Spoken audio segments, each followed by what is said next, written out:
સાંભળો, મારે એક વાત કરવાની હતી તમારી જોડે. હા બોલ ને તું તાર. આ વખતે નવરાત્રી શાંતિથી પતે એવું કરશો કે પછી?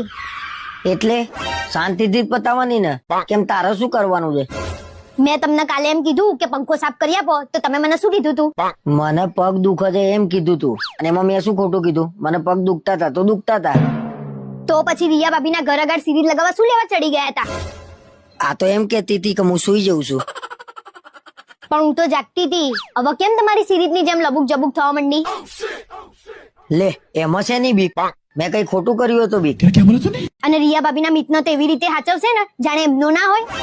તને તકલીફ રિયા ભાભી થી છે કે એમના મિત થી? મને તકલીફ તમારાથી છે, અને એનું નિરાકરણ ના જાય ને એના કરતા શાંતિથી રહેજો. રિયા ભાભી ને નાસ્તો તો મારા હાથે જ આપવાનો છે, પણ કઈ રીતે?